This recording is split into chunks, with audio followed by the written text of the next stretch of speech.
Did your parents let you watch Spongebob when you were a kid? A lot of my friends weren't allowed to because their parents thought it would be harmful for some reason. It was literally the only show I cared about when I was a child. But lately, as I've been rewatching it, yes, I've been rewatching Spongebob, I've had a realization. I think that their parents may have been right. Some episodes are genuinely disturbing and not suitable for children at all. And it's probably the reason I turned out the way I did. In my honest opinion, I think most of SpongeBob is perfectly fine. It's no Mr. Meaty or anything. But there are some specific episodes that are just downright horrifying. So today I thought we'd take a look at a few of them and revisit some repressed memories that we all have collectively. It's SpongeBob time! In season 3, there is an episode where, I shit you not, Mr. Krabs murders a man and then proceeds to hide his body from the police. The episode starts out with a health inspector visiting the Krusty Krab. Mr. Krabs is stressing out about it, making sure they impress him so that they can get a good review. So he tells old SpongeBob to go out and smooth talk him. What can I get for you, handsome? He orders everything off the menu and engorges himself by eating every last morsel on his plate. He ends up saying all he needs is a Krabby Patty and he will pass them. But then... for a special news bulletin. Be on the lookout for a man who's been passing himself off as a health inspector in order to obtain free food. They decide to treat this little trickster with some payback, and they make him the nastiest Krabby Patty imaginable. But when he goes to eat the patty, Mr. Krabs and SpongeBob just sit there maniacally laughing because they think he's choking because of the nasty patty and not because of the fly, which is straight up evil. This is some shit a villain would do normally in a kid's show, not the protagonists. Anyway, the health inspector fucking passes out. But from SpongeBob and Mr. Krabs' perspective, it looks like they just killed a dude in broad daylight. What do you think these children's show protagonists do in this situation? Get a hold of yourself, boy! We gotta get rid of this body before anyone sees it! So they go and bury the murder victim's body in the cemetery. Sorry, Mr. Krabs. I thought he might need some air. But then the police show up out of nowhere and joke with them about wanting to have them make them a Krabby Patty. But as they're talking to the cops, the body that they did a terrible job of burying starts sliding down towards them because of the rain. But instead of coming clean and dealing with the consequences, they decide to instead lie to the police and shove his carcass into the trunk of the police car. Once they get back to the Krusty Krab, they make a plan where SpongeBob will drag this dude's carcass out back and put it in the freezer while the cops are distracted. What? But there's a problem. The cop orders a soda, but she didn't get any ice. Ice? You want ice? Is that what you want? You want ice? Is that what you want? The dark deed you requested is done, sir. But the ice is where the dead dude is, in the freezer. So the police officer decides to walk back into the freezer to get her ice herself. And then all hell breaks loose. SpongeBob killed him! What? You can't pin this whole rap on me! He was insane! Out of control! He wears curlers to bed! They start pinning the murder on each other. The cop opens the freezer and turns out the health inspector isn't in there anymore. And then the cops think that they were joking with them or something. Yeah, a joke! Say, maybe he turned into a zombie and walked out. You guys. Take that, you zombie! The health inspector wakes up and for some reason gives the Krusty Krab a passing grade. And the police officers don't care at all for some reason. And Mr. Krabs and SpongeBob end up walking away from this whole experience with zero repercussions. Now do you understand what I'm talking about? All right, most of my audience is my age, so I pose to you this question. Would you want your child watching this? Put your nostalgia aside, okay? The lesson of this episode is to lie to the police if you commit a heinous crime. Do you really think if you saw that on the TV, you would want your kid to continue watching that? And this isn't even close to being the only example of something like this happening in this show, okay? Here's the first pitch.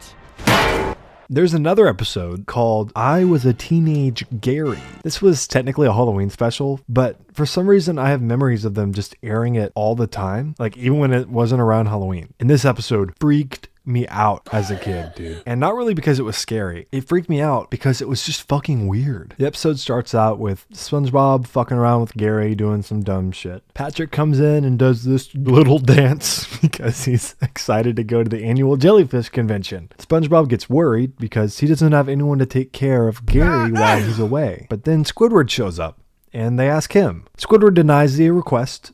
Because of course he does. He's a fucking asshole. But then... I guess we can't go away this weekend after all, Patrick. Go away. You'll do it?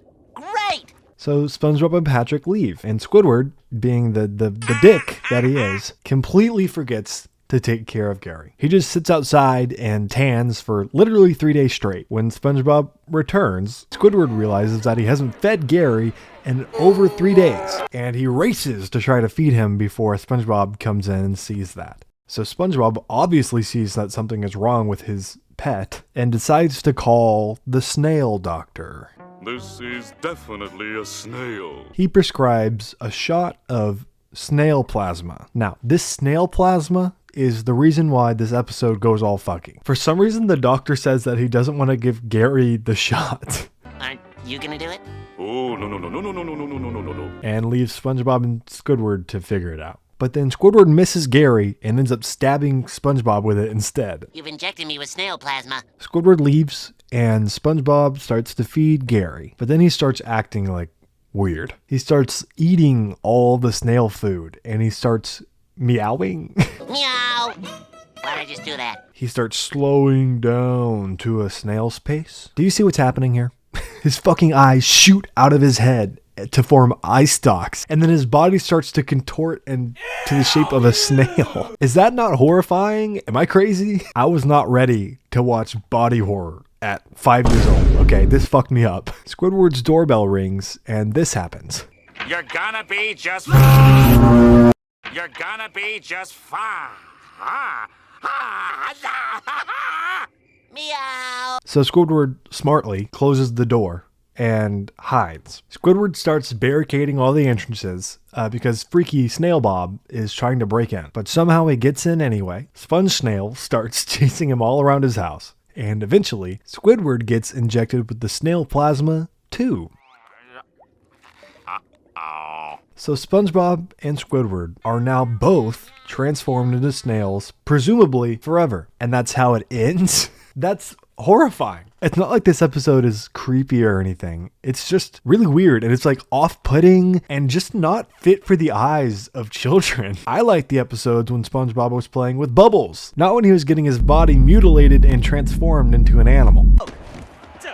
That'll do. 2 runs. So the next episode on the list really affected me, and I don't see a lot of people talking about this one when it comes to the weird episodes of SpongeBob. Season 7, Episode 3 was the episode that broke me as a kid. I remember watching this for the first time and changing the channel because I was so disgusted. Does that make you excited to watch this? If it does, that's kind of weird, bro. Just saying. Anyway, the episode starts out with Plankton hiding in a burger bun because he's trying to steal the formula, like always. But the burger bun he's hiding in ends up in a Krabby Patty that Sandy is gonna eat. It's always a little tricky eating one. Pardon me. Oh no! What's happened? Also, why did they have to zoom in so close on Sandy's boobs like that, dude? What the hell? Anyway, Plankton ends up inside of Sandy's suit and passes out because he can't breathe air. When Sandy gets home, she decides to take a shower. And apparently, the way that squirrels take showers is by ripping their skin off of their bodies and putting it on a meat hook. That's Who wrote that shit? Anyway, the water from the shower ends up rejuvenating Plankton and he comes back to life. And he sees Sandy's skin sack hanging on the hook. And instead of puking, he devises a plan in which he will get inside of her skin and use it as a puppet to try and impersonate Sandy so he can get a Krabby Patty. So he steals it and he just busts into the kitchen and starts talking to SpongeBob about how he wants to see how he makes Krabby Patties. But SpongeBob is a little suspicious. Say, Sandy, you look different.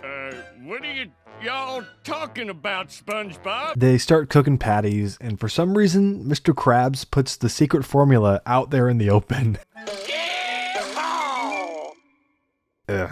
Moving on. Sandy is pissed because her fur's not there anymore. So she decides that she's going to go find who stole her fur. And meanwhile, Plankton's in the kitchen trying to steal the formula while SpongeBob's yapping about making burgers. But then he calls over Plankton and makes him make a Krabby Patty. But this scene is so fucking annoying. Oh, try again.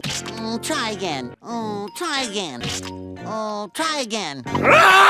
Plankton gets fed up, and I don't blame him, and he just fucking gets up and steals the formula and starts booking it.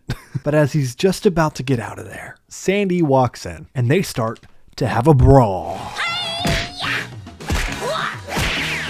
She puts Plankton in some mustard as a punishment, and then Sandy herself gets arrested for public nudity. I don't know about you, but hiding murder from the police, graphic body horror, and repressed memories aren't really what you want your children watching. Will I be showing my child SpongeBob? Yeah, absolutely I will. I mean, it puts hair on your chest, okay? The world isn't all sunshine and rainbows all the time, and kids need to learn that early.